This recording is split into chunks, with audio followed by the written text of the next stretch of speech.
So this video is about why you need to eat your broccoli. Grandma was right. You have to eat your cruciferous vegetables, particularly watercress, kale, broccoli, which contain these chemicals called isothiocyanates, electron-rich nitrogen, double bonded to carbon, double bonded to sulfur. The most commonly studied specific type of isothiocyanate is sulforaphane, and it's got some beneficial effects, which is well established in literature. And this is for protection, not treatment of any disease or illness. This is for really disease prevention. This is where the bulk of the research has been done. I just want to stress that, particularly when it comes to things like cancer, which we're going to talk about.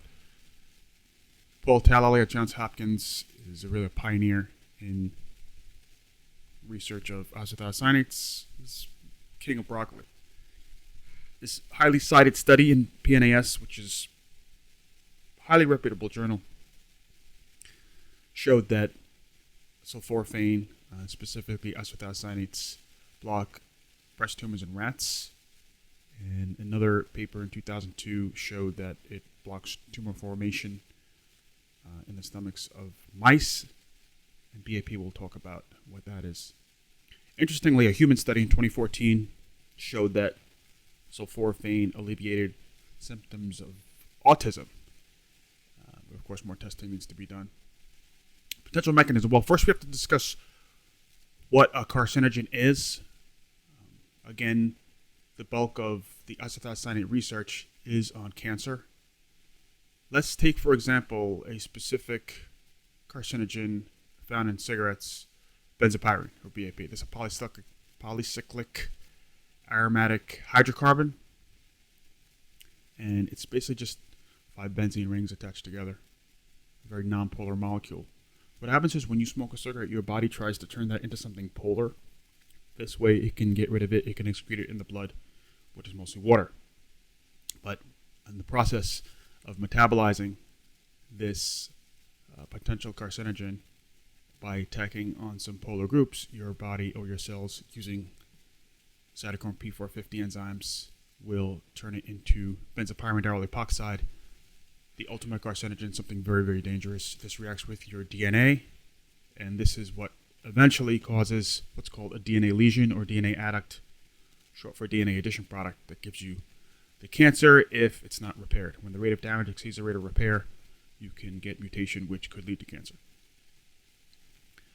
The electron-rich guanine in your DNA, that nitrogen, that lone pair of nitrogen, will react with the electrophilic carbon because of the neighboring oxygen that's now attached to it because of your cytochrome P450 enzymes. So the ultimate carcinogen is the BPDE. What's called the procarcinogen, which needs to be metabolically activated, is the original benzopyrene found in the cigarette smoke. Polycyclic aromatic hydrocarbons, in this case specifically benzopyrene, have been widely studied. They're really all over the scientific literature. This is really something that is just known. It's as pretty much fact that this is how your body processes procarcinogens to make them into ultimate carcinogens, using metabolizing cytochrome P450 enzymes, which are in all your cells. So, in other words, your body's trying to get rid of it, but it turns it into something, in some cases, more dangerous. What sulforaphane does, and what isothiocyanates do, is, or I should say that there is evidence that they inhibit phase 1 cytochrome P450 enzymes. Phase 1 enzymes are the ones that turn the procarcinogens into the ultimate carcinogens. So with that, if you have your cytochrome P450 enzymes inhibited by the vegetables, or the chemicals found in vegetables, then you don't have as much of the much more harmful diaryl epoxide, which is the compound on the right. So, getting into polycyclic aromatic hydrocarbons, well, poly means many, cyclic, circle, or ring.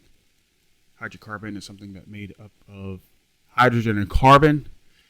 I'm listing 2 different polycyclic aromatic hydrocarbons here, benzopyrene and DMBA. These are the 2 compounds that were listed in the aforementioned studies. And just detailing here exactly what it means for something to be aromatic. From your organic chemistry, you know you need to have 4n plus 2 pi electrons from Huckel's rule. So a lot of things you're studying in organic are applicable to everyday life. I'm just demonstrating here that they're called hydrocarbons because they're only made up of hydrogen and carbon. So the DNBA we saw in the previous mammary or breast cancer study, and the BAP we saw in the, I think that was the stomach cancer study mentioned earlier. These polycyclic aromatic hydrocarbons are just two of many found in cigarette smoke, so obviously you don't want to smoke, but I'm not sure if too many people really understand why. Again, when those PAHs or polycyclic aromatic hydrocarbons become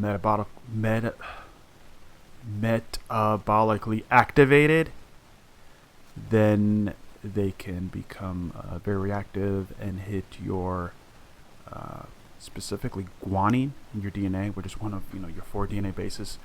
And if it's at the right spot on the right gene, like a p53 tumor suppressor gene, that's called a mutational hotspot. When the rate of damage exceeds the rate of repair, the gene can be mutated, malfunction, and then your cells won't stop growing. That's how you get a tumor. p53 tumor suppressors, or the p53 tumor suppressor gene, is the most mutated gene in all of human cancers. That was discovered by another Johns Hopkins scientist named Bert Vogelstein. If you want to check him out, just like Paul Talalay, these guys are both rock stars. Both those PNAS papers were cited hundreds of times. One thing you want to look for in scientific literature is if papers are cited many, many times over, it implies that the results are reproducible and other people in other labs are getting similar data or complementary data. That's why these papers are being cited. So don't just look for one study that comes out. Look for a paper that's been cited many, many times. If studies have been cited many times by different scientists throughout the world, chances are it's solid science. Not all scientific studies and literature have been cited many times, which implies that people may not be reproducing those studies in their labs, or the findings aren't really very significant. Those 3 papers mentioned earlier have been cited probably altogether almost 2,000 times. The DNBA mammary tumor study was cited 769 times. The other PNAS paper with the benzopyrene effect on stomach tumors in mice, where sulforaphane and acetylcyanates blocked it, was 757 times, and the sulforaphane alleviation of autism symptoms in human study has been cited 104 times. So you look for citation number and quality of the journal. PNAS is a really great journal. The other pathway, which has been more widely studied, which is probably more important, is the fact that acetylcyanates and sulforaphane, that's the specific type of acetylcyanate, will induce phase 2 enzymes. Phase 2 enzymes actually help to take that ultimate carcinogen and turn it into something less harmful by conjugating it with something like let's say glutathione.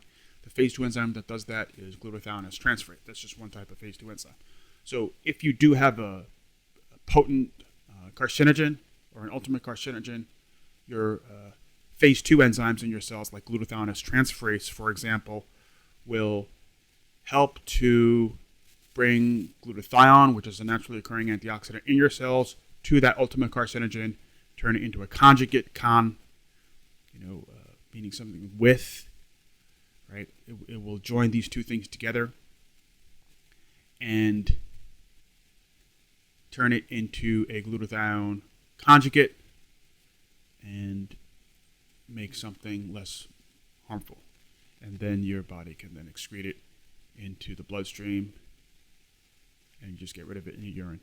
The glutathione conjugate, as you can see here, the electron-rich sulfur is the one that will react with the electrophilic ultimate carcinogen instead of your electron-rich DNA. So electron-rich sulfur, for example, on glutathione, again, will hopefully react with the electrophilic, electron-poor ultimate-carcinogen instead of your DNA. And then the polar ends of the glutathione will make it more easily dissolve in water. It can go into the bloodstream a little bit easier. The conjugate can now be excreted into the urine. That's really the idea. Your sulforaphane and isothiocyanate can induce or boost your phase 2 enzymes like glutathione transferates. There's evidence for this. And what we think is that this is the more common pathway, not just the inhibiting of phase 1 enzymes, but you also want to induce your phase 2 enzymes. So you have to eat your vegetables, your cruciferous vegetables, so that you can induce those phase 2 enzymes and eliminate those toxins, those toxic chemicals from your body. So it's a great way to create a shield or a defense against the harmful chemicals out there. We're constantly alarming everybody about all the toxins that are out there, but your body does have, your cells do have these shields which we can feed to make them stronger, which is going to give a good defense for anything bad that can happen to you, to prevent those diseases in the long run, like cancer. Sulforaphane and perhaps other types of isothiocyanates could potentially play a role in autism as well, although that's just one study and it's relatively recent compared to the other studies that I mentioned, so more testing needs to be done, but the results are promising there. So be sure you boost your phase 2 enzymes as well as potentially inhibit your phase 1 enzymes by eating your broccoli, eat your kale, eat your watercress, and get your sulforaphane. Get some today.